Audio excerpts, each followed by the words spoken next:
Merci. La parole est maintenant à Monsieur Franck Riester.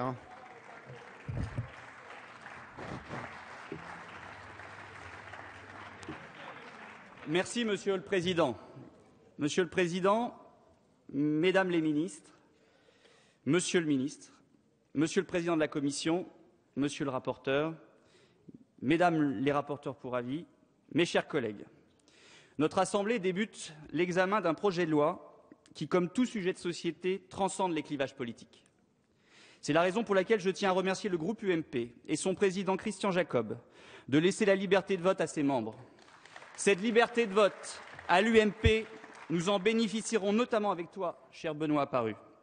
Je déplore en revanche que le groupe socialiste n'ait pas jugé opportun d'en faire de même. Tout comme je déplore, Madame la Ministre, que vous relanciez la question de la gestation pour autrui de cette manière-là, sans même attendre le projet de loi sur la famille annoncé pour le printemps. Même si les situations de ces enfants doivent être prises en compte, je vous demande donc à mon tour solennellement de retirer cette circulaire. Car le débat qui nous occupe aujourd'hui exige sérénité et apaisement. Les choses doivent être claires. La gestation pour autrui est interdite en France pour les couples homosexuels comme pour les couples hétérosexuels. Alors, mes chers collègues, revenons à l'ouverture du mariage et de l'adoption aux couples de même sexe, seul objet de ce projet de loi. Notre République, ce bien commun et précieux, n'a cessé d'étendre les libertés et les droits de ses enfants pour mieux les protéger et les émanciper. De grands progrès ont jalonné son histoire. Abolition de l'esclavage, droit de vote des femmes, dépénalisation de l'homosexualité, légalisation de l'IVG, création du Pacs et bien d'autres encore. En ce sens, ouvrir le mariage civil aux couples de même sexe, c'est ouvrir un nouveau territoire de liberté. C'est donner la liberté aux couples homosexuels de se marier ou de ne pas se marier. C'est donner cette liberté de choix à tous les couples sans distinction. Ouvrir le mariage aux couples de même sexe, c'est aussi une nouvelle étape vers la reconnaissance pleine et entière de l'égalité entre homosexuels et hétérosexuels.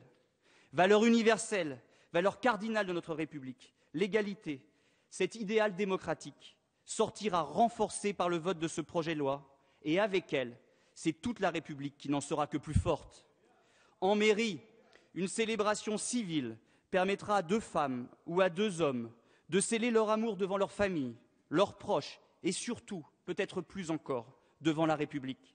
Une reconnaissance tout autant sociale que symbolique, une avancée capitale en termes d'égalité. Qui plus est, ce texte ouvrira aux couples homosexuels l'accès à un contrat assorti de droits et de devoirs, leur assurant une protection plus forte et de plus grande responsabilité entre membres solidaires du couple, sans pour autant le modifier pour les couples hétérosexuels. Car, répétons-le, rien ne changera pour les couples hétérosexuels. Rien ne changera en termes juridiques, car bien évidemment, les mariages continueront d'accorder toujours les mêmes droits aux hétérosexuels. Rien ne changera non plus quant à la conception même du mariage, car ce n'est pas au droit civil de dire le sens symbolique du mariage. De nombreux couples pourront toujours considérer le mariage, leur mariage, comme une alliance pour la vie entre un homme et une femme dont le but premier est la procréation. Reste que d'autres conceptions du mariage coexistent dans notre République laïque, que le divorce est légal, qu'un enfant sur 2 naît hors mariage et que des milliers de couples se marient sans vouloir ou pouvoir avoir des enfants. Alors pourquoi ne pas créer une alliance civile pour les couples de même sexe, me direz-vous? Eh bien, justement, au nom du même principe d'égalité. Ouvrir les mêmes droits pour tous les couples, tout en créant 2 unions différentes, serait déroger au principe d'égalité. La République n'a pas vocation à créer des communautés, mais à rassembler tous les citoyens sous les mêmes couleurs. Qu'est-ce qui pourrait donc justifier qu'on utilise des mots différents pour décrire la même chose? Je peux comprendre la difficulté de certains de nos concitoyens à associer le mot mariage à l'union en mairie de 2 hommes ou de 2 femmes. Mais je tiens à rappeler, mes chers collègues, que le mariage civil n'est pas intangible. Il a en effet connu de nombreuses évolutions durant son histoire. Le mariage, hier strictement religieux, aujourd'hui également républicain et laïque, est une construction historique et sociale, et les évolutions qu'il a connues ont contribué à l'avancée des droits dans notre société. Jusqu'en 1965, par exemple, les femmes ne pouvaient pas travailler sans l'accord de leur mari. L'évolution du mariage civil a donc permis l'amélioration des droits des femmes. Pourquoi ne pourrait-il en être de même pour les homosexuels aujourd'hui? J'ajoute J'ajoute qu'il n'y a pas eu de déstructuration de la société dans les pays qui ont ouvert depuis des années le mariage et l'adoption aux couples de même sexe. Et ils sont nombreux. Danemark, Norvège, Suède, Pays-Bas, Belgique, Espagne, Argentine, Canada, Afrique du Sud et de nombreux États américains. Il n'y a pas eu non plus de déstructuration de la famille, car les valeurs portées par l'institution du mariage, comme l'engagement et la solidarité, sont par essence des valeurs familiales. Ce n'est en réalité pas moins de familles, mais plus de familles que nous propose ce texte. C'est la raison pour laquelle, de l'autre côté de la Manche, David Cameron et les conservateurs anglais, la droite anglaise, mes chers collègues, la droite anglaise prépare et vont voter une législation similaire. Chers collègues UMP, nous qui sommes tout particulièrement attachés à la famille, et je le suis tout comme vous, nous devrions nous réjouir que davantage de personnes revendiquent ces valeurs familiales. En fait, si l'ouverture du mariage pour les personnes de même sexe semble largement acceptée, ce qui semble faire obstacle dans les consciences à l'idée même de cette union, c'est surtout la possibilité accordée aux couples homosexuels d'adopter des enfants. Je peux comprendre là aussi que cela soit difficile à concevoir, même si l'adoption par les célibataires homosexuels est d'ores et déjà autorisée. Pourtant, c'est une réalité. Il existe, mes chers collègues, aujourd'hui dans notre pays, des dizaines de milliers de familles homoparentales. Il ne s'agit donc pas avec ce texte de créer de nouvelles formes de familles, ni de les ériger en modèles, mais de donner à ces familles les mêmes droits et les mêmes protections que les autres. Lors d'un décès, cela conduira par exemple au versement d'une pension de réversion au conjoint survivant. De la même façon, l'ouverture de l'adoption permettra de mieux protéger les enfants qui grandissent aujourd'hui dans les familles homoparentales et qui vivent dans une précarité juridique. C'est une réalité, mes chers collègues. Ces dizaines de milliers d'enfants, qui sont tout autant les enfants de la République, doivent avoir les mêmes protections que les autres. Cette évolution évitera notamment d'ajouter à la douleur du décès d'un parent la douleur de l'arrachement à l'autre, puisque le conjoint survivant n'a actuellement pas d'existence juridique du point de vue des enfants qu'il a élevés et aimés. Loin de porter atteinte aux droits de l'enfant, j'affirme au contraire que ce texte les renforce. Certains avancent que le droit à l'enfant prévaudrait sur le droit de l'enfant avec ce texte. Ce sont bien évidemment les droits de l'enfant qui, en priorité, doivent nous guider. Et dans ce texte, ils ne sont pas menacés, sauf à affirmer que les homosexuels ne seraient pas capables d'être de bons parents.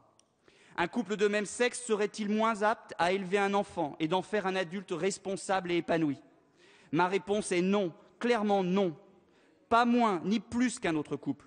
Ce qui compte véritablement pour l'enfant, n'est-ce pas l'amour qu'on lui porte et qui lui donne la force d'affronter les difficultés du monde? N'est-ce pas la transmission de valeurs qui lui permet de se repérer dans la société? Et enfin, n'est-ce pas la culture qui lui offre un mode d'être au monde? J'entends aussi que l'altérité est un élément essentiel de construction psychologique de l'enfant. C'est vrai, mais cette altérité existe aussi dans une famille homoparentale. D'une part, l'altérité sexuelle est présente dans de nombreux référents du ou des milieux socio-familiaux dans lesquels l'enfant grandit. D'autre part, l'altérité n'est pas seulement liée à la différence des sexes.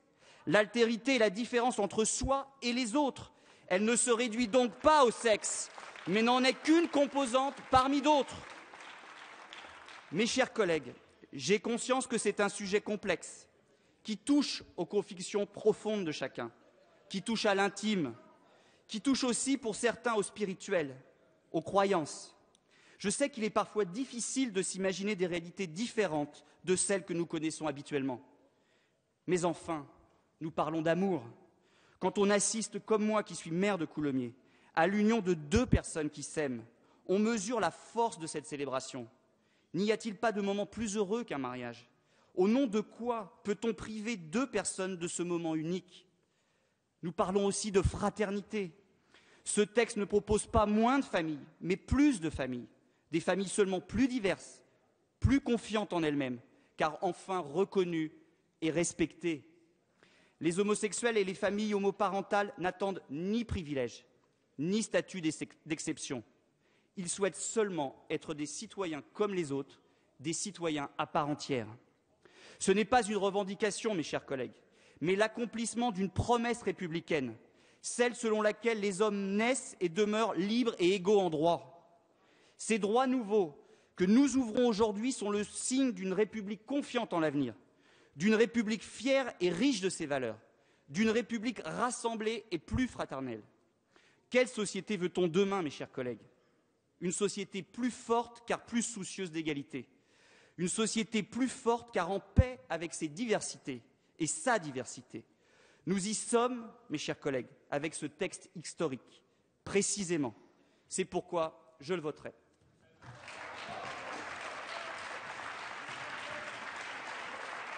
Merci.